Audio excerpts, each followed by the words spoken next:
bem-vindos. Vamos tratar hoje de habeas corpus. A nossa liberdade é um dos bens de maior primor e é tutelado, inclusive, pela própria Constituição Federal. Os arbítrios, as ilegalidades que venham a cercear o nosso direito de liberdade devem ser combatidos. E o combate a esta arbitrariedade se faz através do habeas corpus. O habeas corpus tem origem romana, onde qualquer cidadão poderia exigir a apresentação do homem livre que foi preso arbitrariamente. Na legislação brasileira, a doutrina noticia que o Código de Processo Criminal de 1832 já tratava de forma expressa do habeas corpus, sendo que, na nossa atual Constituição, o artigo 5º, inciso 68, enfrenta o tema habeas corpus. Vejamos a leitura. Constituição Federal, artigo 5º, inciso 68. Conceder-se-á habeas corpus sempre que alguém sofrer ou se achar ameaçado de sofrer violência ou coação em sua liberdade de locomoção por ilegalidade ou abuso de poder. Percebam pela leitura do dispositivo que o habeas corpus é um direito fundamental, é um remédio de cunho constitucional para tutelar o nosso direito de permanecer livres. Salvo doutores, é óbvio, a nossa liberdade pode ser restringida por permissivo legal que vamos revisitá-los. Agora, qual a natureza do habeas corpus? Qual a natureza deste remédio de cunho constitucional? Falar da natureza jurídica do habeas corpus é dizer que, apesar do Código de Processo Penal tratar o habeas corpus como um recurso, é imperativo o reconhecimento de que o habeas corpus é uma ação popular de cunho constitucional para tutelar o nosso direito de liberdade, o nosso direito de ir e vir. Meus amigos, quais então as espécies de habeas corpus? Falar das espécies de habeas corpus é indagar os efeitos que o impetrante deseja com a apresentação desta ação de cunho constitucional. O habeas corpus pode ser interposto, pode ser apresentado, impetrado, melhor dizendo, em duas situações. Primeiramente, a liberdade de locomoção já pode estar restringida, já pode ter havido uma prisão ilegal.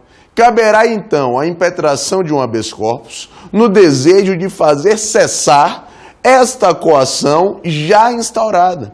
Este habeas corpus, então, é chamado de habeas corpus repressivo. Ou seja, o habeas corpus repressivo visa combater uma arbitrariedade que já ocorreu, no intuito que, com o julgamento da sua procedência, o indivíduo seja colocado em liberdade. Contudo, o nosso direito de permanecer livre pode estar sendo meramente ameaçado.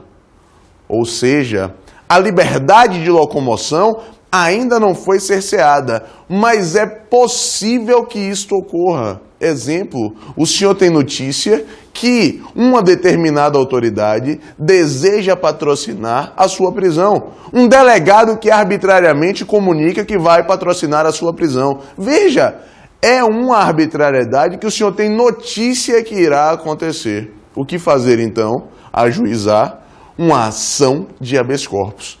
Mas esse habeas corpus visa evitar a ocorrência de uma prisão que, volto a dizer, ainda não aconteceu. Estaremos aí diante do chamado habeas corpus preventivo. Ou seja, aquele remédio que visa prontamente coibir que uma futura agressão à sua liberdade de locomoção ocorra. Doutores, vamos falar agora da legitimidade para a ação do habeas corpus. Seja legitimidade ativa, seja legitimidade passiva. Vejam, o legislador, por ser uma ação tão importante, não se preocupou em tolher a legitimidade ativa para a apresentação da ação do habeas corpus. É dizer, a legitimidade ativa ela é ampla, ou seja, qualquer do povo pode impetrar uma ação de habeas corpus em favor de outrem, ou até mesmo em favor de si próprio. Esta é a predisposição do artigo 654, caput do Código de Processo Penal. Leia-se, meus amigos. O analfabeto pode ajuizar uma ação de habeas corpus? Pode, desde que alguém assine a seu rogo. O infante, o menor, pode ajuizar a ação de habeas corpus? Pode, doutores. O inimputável pode fazê-lo? Também. E os senhores me perguntariam, Nestor, a pessoa jurídica pode ajuizar a ação de habeas corpus? É dizer, a pessoa jurídica tem legitimidade ativa para apresentar à ordem a ação de habeas corpus? Doutores, exemplo, será que a pessoa jurídica poderia apresentar a ação de habeas corpus em favor de um funcionário seu que está preso ilegalmente? A resposta é positiva, doutores. A pessoa jurídica também tem legitimidade ativa para apresentar a ação de habeas corpus, porque esta é ampla. Agora, e a legitimidade passiva? Vejam que, como regra, tem legitimidade passiva, funciona como coator um funcionário público. Esta é a regra, doutores. Normalmente nós encontramos como legitimado passivo ou delegado de polícia, um membro do Ministério Público, o próprio magistrado, enfim, pessoas que integram os quadros do funcionalismo público. Eu quero destacar, quanto à legitimidade passiva, é acerca da legitimidade passiva do particular. Ou seja, será que pode ser ajuizado um habeas corpus para combater uma ilegalidade patrocinada por um particular? Imagine o seguinte exemplo: um filho que interna arbitrariamente um pai de certa idade em uma clínica para então administrar livremente os bens deste idoso. Doutores, a ilegalidade aí praticada foi de um particular, a evidência. E como fazer então para restabelecer a liberdade deste indivíduo que encontra-se cerceada por estar internado em uma clínica, seja médica ou psiquiátrica? Doutores, mais uma vez a saída está no habeas corpus. É dizer, quero destacar que cabe a ordem de habeas corpus para combater uma ilegalidade praticada por um particular. Agora, vejam, doutores, eu quero aqui destacar, o senhor não pode confundir na ação de habeas corpus a legitimidade ativa, a legitimidade passiva, que trata da figura do coator, e do chamado paciente. O paciente da ação de habeas corpus é aquela pessoa beneficiada pelo julgamento desta ação. Ou seja, o paciente é aquela pessoa que teve ilegalmente a sua liberdade de locomoção cerceada. É a pessoa que será beneficiada, é a pessoa em favor de quem é apresentado o habeas corpus. Quero destacar que a ação de habeas corpus é tão importante que, por disposição legal, encontrada no parágrafo 2º do artigo 654 do Código de Processo Penal, os juízes e tribunais, sempre que tiverem notícia de uma ilegalidade, de um arbítrio que cerceia a liberdade de locomoção de alguém, podem conceder ex officio a ordem de habeas corpus. Ou seja, doutores, os juízes e tribunais também têm legitimidade para conceder ex officio a ordem de habeas corpus e assim combater prontamente os arbítrios que cerceiem a liberdade de locomoção. Vamos tratar agora do cabimento da ordem de habeas corpus. Do cabimento desta ação. Cabimento este tratado no artigo 648 do Código de Processo Penal. Percebam que o artigo 648 exemplificativamente indica hipóteses de cabimento da ação de habeas corpus. Hipóteses estas que passaremos a estudar. A primeira hipótese diz respeito a quando não houver justa causa. Tratada esta hipótese no inciso 1 do artigo 648. Doutores, eu quero aqui lhes fazer um destaque. não há justa causa, seja para a prisão, seja para o inquérito ou para o processo. Vejam, as prisões de ordem cautelar só podem ser decretadas e subsistir em havendo os motivos autorizadores na lei para que então possam validamente transmitir os seus efeitos. Ou seja, a liberdade de locomoção só pode ser cerceada pelas prisões de âmbito cautelar se assim a lei estipular e se essas prisões forem essencialmente necessárias à persecução criminal, ou seja, ao transcorrer do inquérito e ao transcorrer do processo. A nossa liberdade, o princípio da presunção de inocência, leva à excepcionalidade das prisões de ordem cautelar. E se existir uma prisão de ordem cautelar sem amparo legal, a esta prisão não se assiste justa causa. E a liberdade de locomoção deve ser restabelecida com amparo na ação constitucional de habeas corpus. O habeas corpus, então, vai prestar-se para combater a prisão cautelar que não tem respaldo em lei. Agora, dizia eu, também cabe habeas corpus quando não houver justa causa para o inquérito ou para o processo. Meus amigos, inquérito policial sem justa causa é aquele inquérito instaurado arbitrariamente, onde não existem elementos a identificar que o indiciado foi o autor de uma infração penal. É possível também imaginar a hipótese do delegado de polícia instaurar um inquérito para apurar um fato que evidentemente é atípico. Os senhores diriam, Nestor, isso é um absurdo. Mas imagine a seguinte situação hipotética. Um delegado de polícia que instaura um inquérito policial para apurar a seguinte conduta, a de um pai que mantém relações sexuais consentidas com sua filha maior de idade. Eu lhes perguntaria, meus amigos, incesto no Brasil é crime? Não, não há tipificação legal a incriminar o incesto. Contudo, se for instaurado o inquérito policial para apurar o incesto, que é ato atípico, este inquérito não tem justa causa e, consequentemente, deve ser trancado, deve ser paralisado através da ação constitucional de habeas corpus.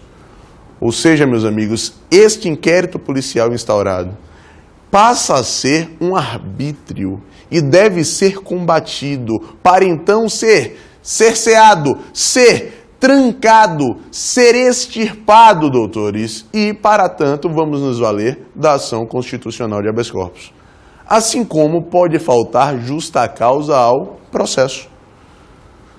Meus amigos, o processo pode ter sido instaurado contra um réu sem que haja suporte probatório mínimo a fundamentar a acusação penal. Este processo criminal instaurado sem o menor respaldo probatório é um processo temerário que deve ser trancado.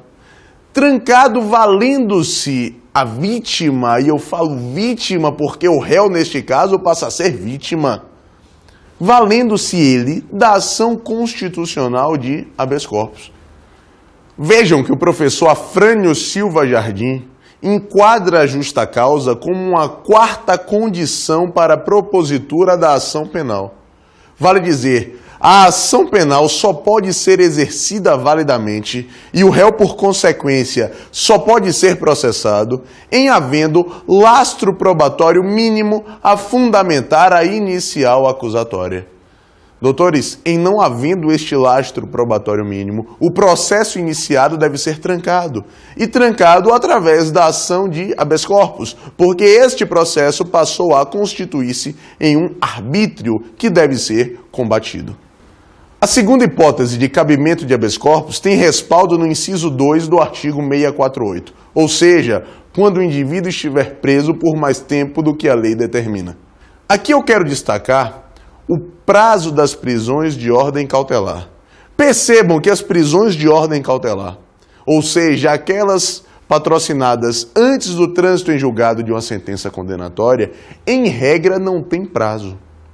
Se a instrução criminal se estende sem, doutores, a devida justificativa, o indivíduo que estava preso deve ser colocado em liberdade.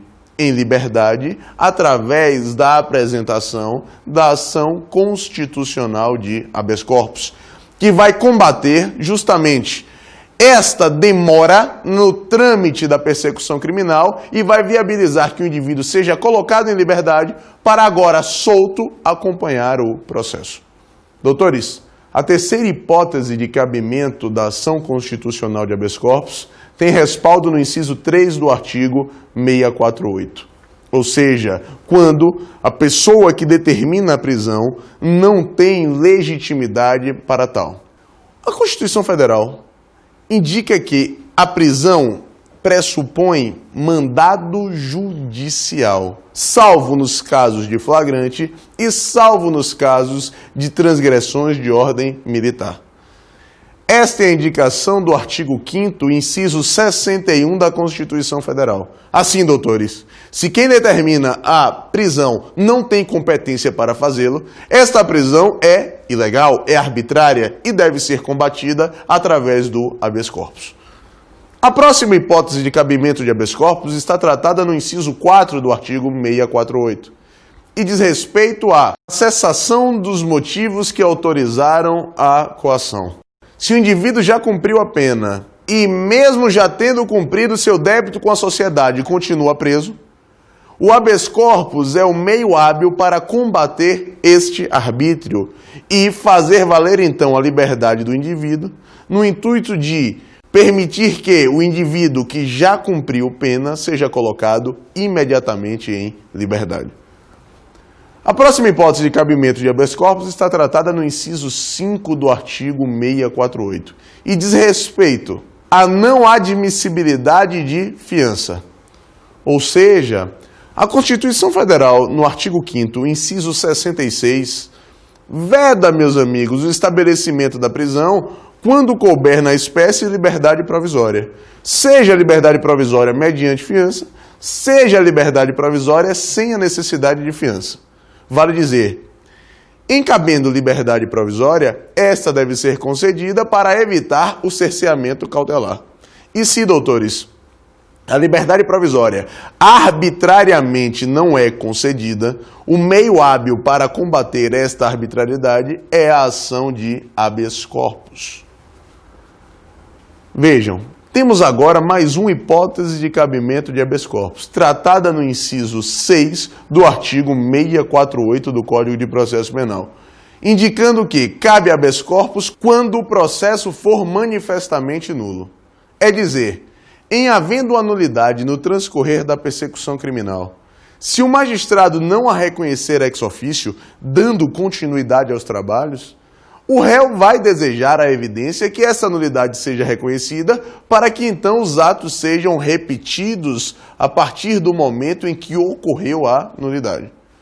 O meio hábil então para imprimir este refazimento é a ação constitucional de habeas corpus.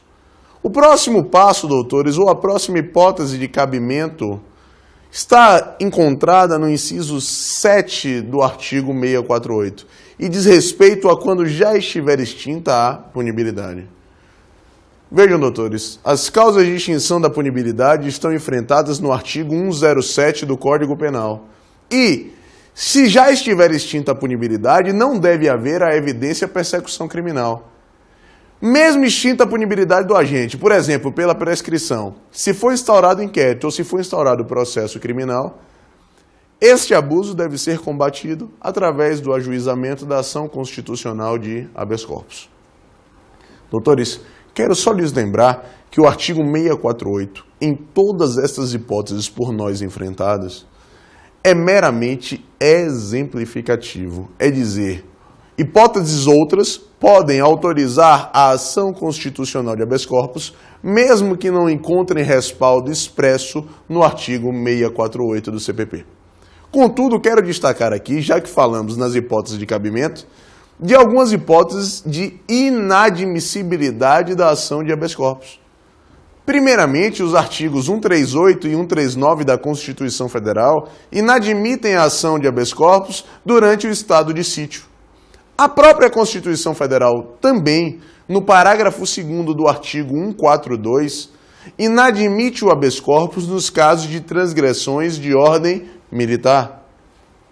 E, doutores, vejam bem, o próprio Supremo Tribunal Federal já editou algumas súmulas imprimindo a vedação da ação do habeas corpus em casos específicos. Por exemplo, meus amigos, não pode o réu ajuizar a ação de habeas corpus para eximir-se das custas processuais. É a predisposição da súmula 395 do Supremo. Também, doutores, não cabe ajuizar a ação de habeas corpus para combater tão somente a condenação por pena de multa. É o que nos diz a súmula 693 do STF. Percebam, imagine a seguinte situação hipotética. Um inquérito policial ou um processo penal instaurado para apurar uma infração a qual é combinada tão somente pena de multa. Doutores, se a infração tem tão somente na sua combinação pena de multa, estamos diante de uma contravenção penal. Este processo criminal, para ser trancado por faltar-lhe justa causa, não caberá o ajuizamento da ação de habeas corpus, porque se a previsão é tão somente de pena de multa, o indivíduo não corre os riscos de ter a sua liberdade de locomoção cerceada. Deve valer-se, então, conclua, não da ação de habeas corpus, e sim da ação de mandado de segurança.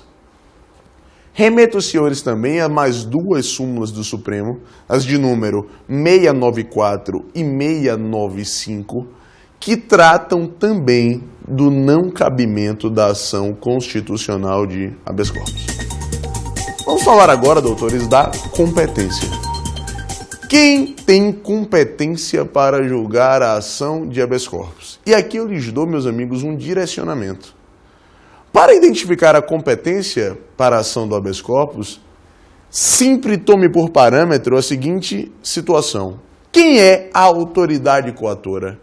Pergunte sempre quem é a autoridade coatora, para só então identificar qual o juízo competente para apreciar aquela ação constitucional de habeas corpus. Exemplo, meus amigos. Imagine que o delegado de polícia instaura um inquérito policial arbitrário para apurar um possível fato criminoso que, na verdade, não existiu. O indiciado deseja, então, trancar este inquérito policial. Qual o juízo competente? Simples, meus amigos. É só indagar. O delegado de polícia tem foro por prerrogativa de função, é dizer, se cometer uma infração criminal, quem vai julgá-lo? Resposta, o juízo de primeiro grau. Porque o delegado de polícia, ao cometer uma infração criminal, perceba, não goza do foro por prerrogativa de função. Consequentemente, o senhor conclui, se o delegado de polícia comete uma arbitrariedade na condução de um inquérito policial, o habeas corpus para combater esta arbitrariedade, que não necessariamente implica na ocorrência de crime, deve ser ajuizado perante o juízo de primeiro grau. Assim como, se a arbitrariedade for do magistrado, do juiz de direito estadual, nós teremos a competência para apreciar o habeas corpus contra ato do juiz de direito de primeiro grau no Tribunal de Justiça do Estado. Por quê, doutores?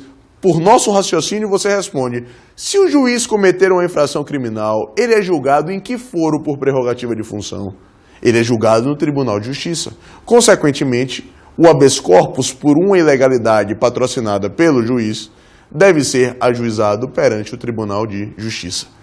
Percebam que esta regra figura para a ampla maioria dos casos. Quero destacar aqui que a competência do habeas corpus do Supremo Tribunal Federal está disciplinada no artigo 102, a linha I da Constituição Federal.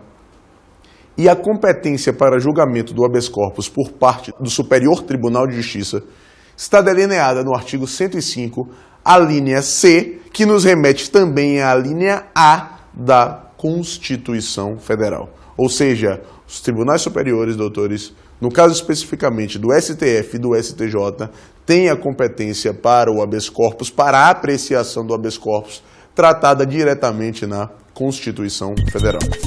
Agora, doutores, vamos falar da impetração do habeas corpus. como é que se dá a impetração do habeas corpus? E falar da impetração do habeas corpus é lhes dizer que, primeiramente, o habeas corpus deve ser apresentado diretamente perante o juízo ou tribunal competente e destacar quanto à impetração o conteúdo da ação de habeas corpus. O conteúdo desta ação está delineado no parágrafo 1º do artigo 654 do Código de Processo Penal. E deve conter esta peça o endereçamento ao juízo competente, o nome do coator, o nome do paciente, os fatos e a assinatura do impetrante. Ou seja, o conteúdo é extremamente simples. Agora eu quero lhes observar que, apesar do rito para o julgamento do habeas corpus ser extremamente célere, cabe neste itere, inclusive, a concessão de liminar.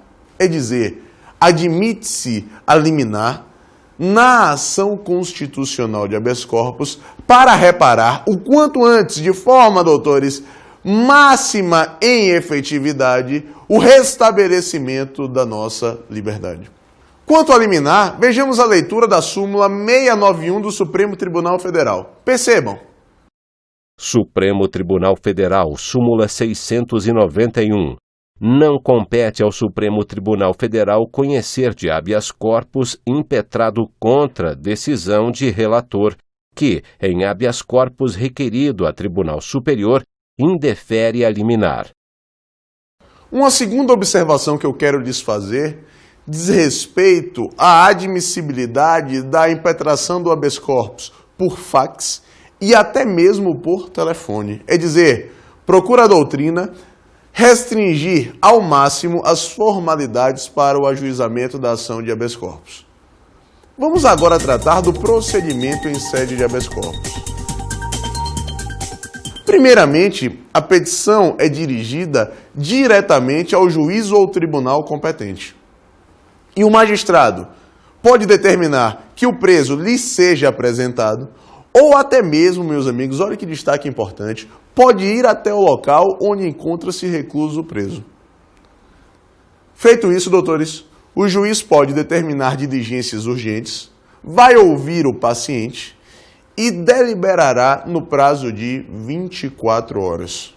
Sendo que, doutores, percebam, ao julgar esta ação de habeas corpus, neste prazo exíguo de 24 horas, se esta ação correr no juízo de primeiro grau, segundo a doutrina, é desnecessária a oitiva do Ministério Público. Ou seja, no procedimento do habeas corpus, o Ministério Público só vai ser ouvido previamente se esta ação correr em sede de tribunal. Meus amigos, vamos agora aos efeitos do julgamento. É dizer, os efeitos que advêm em face do julgamento da ação de habeas corpus. Se o paciente estava preso e o habeas corpus é julgado procedente, a implicação, doutores, será a expedição do alvará de soltura e o indivíduo será imediatamente colocado em liberdade, salvo se por algum outro motivo dever permanecer preso. É a predisposição do parágrafo 1º do artigo 660 do Código de Processo Penal. Já se o indivíduo estava solto e interpõe a ação de habeas corpus para evitar a sua prisão, este habeas corpus é preventivo e tem como consequência a expedição do salvo-conduto, é dizer, a ordem que vai evitar uma prisão arbitrária. Com SPEC, meus amigos, no parágrafo 4º do artigo 660. Já se o ajuizamento da ação do habeas corpus deseja o reconhecimento da nulidade do processo e refazimento dos atos, ganha, doutores, aqui respaldo o artigo 652 do Código de Processo Penal, indicando que a procedência desse habeas corpus leva ao refazimento do feito. Doutores, vamos tratar agora do sistema recursal. Os recursos a serem apresentados para combater o julgamento da ação de habeas corpus. E aqui eu quero fazer um destaque. Se o habeas corpus corre, a ação de habeas corpus corre perante o juízo de primeiro grau, O julgamento, seja pela procedência, seja pela improcedência, leva ao guerreamento desta decisão por recurso em sentido estrito, com base no inciso 10 do artigo 581. E aqui eu já lhes faço uma observação. Doutores, se o juiz de primeiro grau julga procedente a ordem de habeas corpus, ele deve também recorrer de ofício da sua decisão. Meus amigos, é dizer, o julgamento da ação de habeas corpus, pela sua procedência, pelo magistrado de primeiro grau, leva ao chamado segundo grau necessário ou recurso de ofício. O juiz necessariamente deve remeter ao tribunal a reapreciação da sua decisão. É o que nos diz o inciso 1 do artigo 574 do Código de Processo Penal. Quero destacar que, ainda falando do sistema recursal, se a ordem de habeas corpus é denegada em julgamento em única instância pelos tribunais superiores, cabe recurso ordinário constitucional para o Supremo Tribunal Federal, com previsão no inciso 2 do artigo 102 da Constituição Federal. E, doutores, a denegação da ordem de habeas corpus, seja esta ação em única ou última instância, correndo perante os tribunais regionais federais ou perante os tribunais dos estados, cabe desta denegação recurso ordinário constitucional ao Superior Tribunal de Justiça, com base no artigo 105, inciso 2, também da Constituição Federal. Vamos agora às nossas dicas de estudo.